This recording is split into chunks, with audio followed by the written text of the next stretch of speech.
Salut à tous et à toutes, c'est Napo pour ASV. Aujourd'hui on se retrouve pour une nouvelle vidéo EVM, donc c'est un tuto EVM sur comment utiliser le séquenceur. N'oubliez pas qu'avec EVM vous avez droit à un code promo qui vous permet d'économiser 15%, c'est pas rien, c'est cadeau, donc profitez-en, utilisez-le. Si tu veux plus de ce genre de tuto, n'hésite pas à t'abonner et fais-le moi savoir, dis-moi ce que tu en penses dans les commentaires. Allez c'est parti.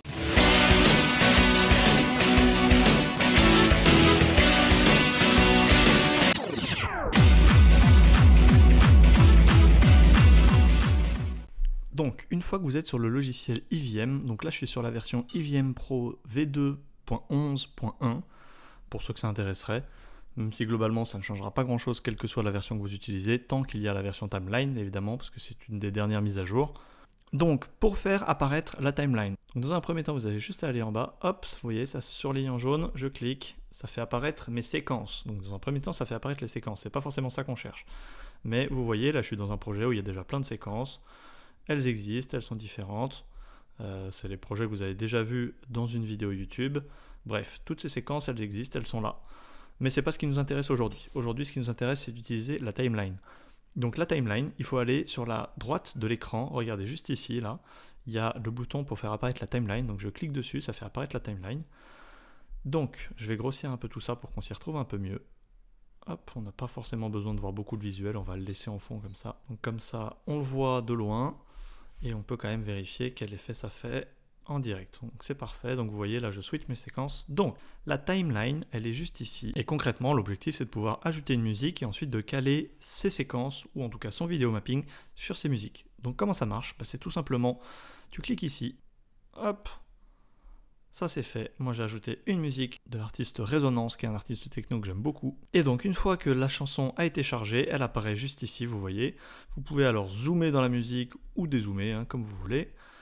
Bref, la musique elle est chargée, vous avez juste à cliquer sur play et ça lance la musique. Comme une musique classique finalement. Alors si vous voulez voir un petit peu mieux la timeline, vous pouvez cliquer, je vais enlever le son, vous pouvez cliquer sur élargir, là vous verrez un petit peu mieux la timeline pour pouvoir faire des choses un petit peu plus précises, notamment sur les parties rythmées, quand vous voulez voir par exemple l'aspect visuel du kick et donc le tempo. Donc là on voit bien le drop, on voit qu'il est ici, c'est en ça que c'est pratique d'avoir la timeline.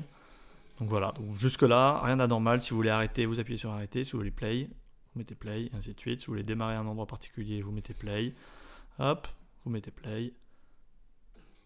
Voilà. Donc ça, c'est comment fonctionne la timeline. Ensuite, plusieurs manières de travailler avec la timeline. L'objectif de la timeline, c'est de poser des cues, ce qu'on appelle des cues.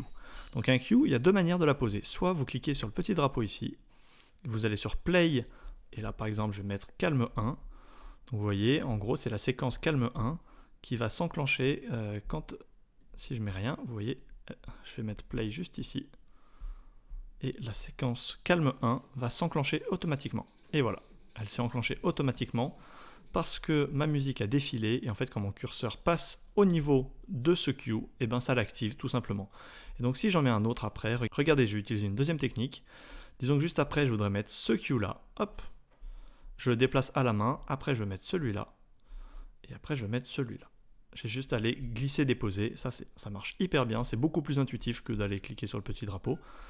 Mais je vais vous expliquer pourquoi il y a ce petit drapeau. Et donc là, vous avez juste à mettre play, vous voyez, ça va changer. Bon là, il était déjà activé, donc c'est normal que ça n'a pas changé.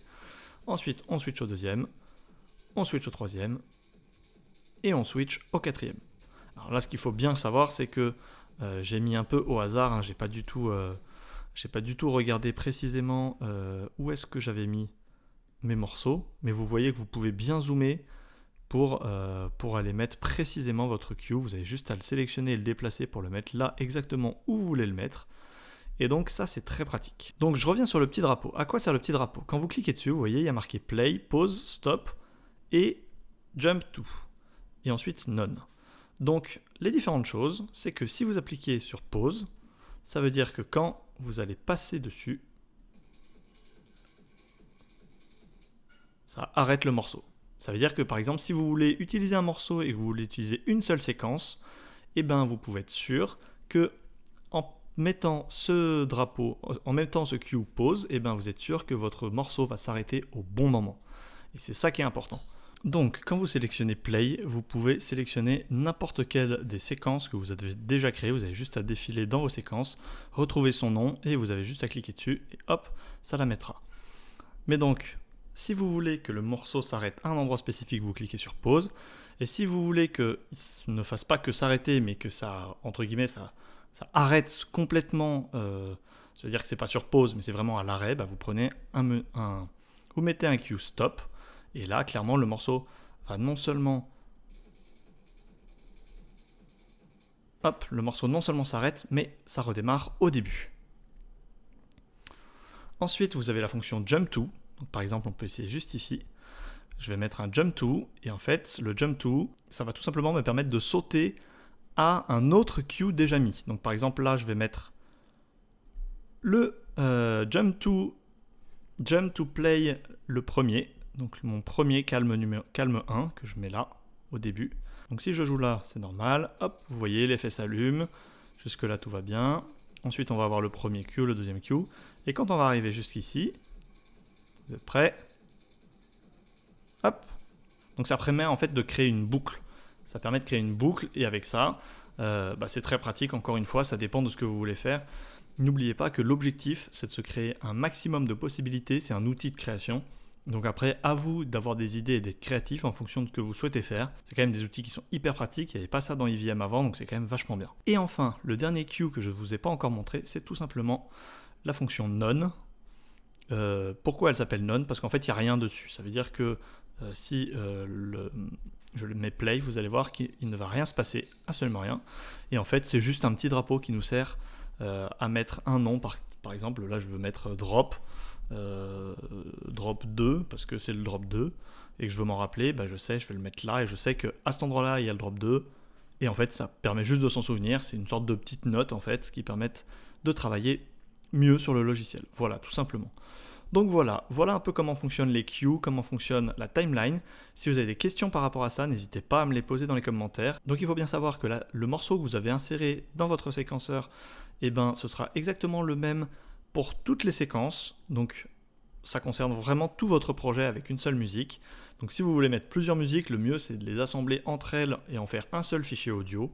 Comme ça, là, vous pourrez en avoir plusieurs d'affilée. Et donc, enfin, si vous voulez changer de musique, parce que là, depuis le début, on travaille sur la même musique, plusieurs techniques s'offrent à vous. Soit vous recliquez là-dessus et donc vous choisissez une nouvelle musique, annuler.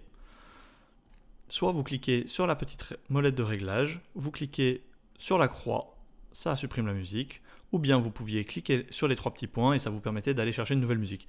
Voilà, c'est trois techniques différentes qui permettent de faire exactement la même tâche. Je trouve ça même pas un peu surprenant qu'il y ait ces trois tâches, mais c'est pas grave. Et enfin aussi dans les réglages, vous avez la possibilité de régler la durée maximale de votre timeline. Ça, c'est à vous d'en faire ce que vous voulez. Encore une fois, ce sont des outils. L'objectif, c'est d'être créatif avec tout ça. Ok, avant de finir, il y a un dernier truc qu'il faut que je vous dise à propos de la timeline. C'est qu'en fait, vous pouvez l'utiliser différemment. Donc vous voyez, là j'ai pas mis de morceaux, j'ai pas mis de morceaux musical dessus. Donc je vais simplement mettre différentes séquences, vous allez voir. Donc je mets la première séquence, la deuxième je la mets pas très loin, et la troisième non plus. Et en fait ce que vous pouvez faire, c'est que vous choisissez votre séquence, et dans les réglages de votre séquence, vous pouvez ajouter un fichier audio. Hop. J'ajoute un deuxième fichier audio, et j'ajoute un troisième fichier audio. Et donc, une fois que sur chacune de vos séquences, vous avez donc un fichier audio qui a été inséré, attention là, vous ne pouvez pas particulièrement ajuster le morceau audio que vous avez inséré à votre séquence. Par contre, dès que vous lancez la séquence, ça lance automatiquement le morceau de la musique. Ça peut être quelque chose qui vous intéresse. Vous pouvez avoir des séquences sans musique et des séquences avec musique. Et donc, en utilisant cette fonction de la timeline, ça veut dire que vous ne mettez pas de morceau par défaut.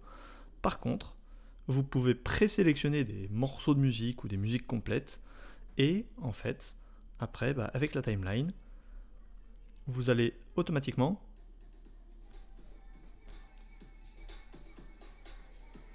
vous voyez, quand vous allez switcher à chaque fois d'un cue à l'autre,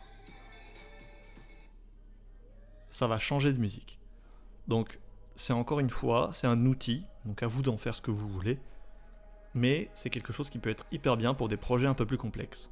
Ça peut changer de musique automatiquement et les musiques sont associées aux séquences. En revanche, quand vous mettiez une musique sur la timeline directement, celle-là était bien valable pour toutes les séquences. Et donc moi personnellement, c'est cette fonction-là que je préférerais utiliser, donc une musique sur la timeline et les séquences qui se réfèrent à la musique sur la timeline.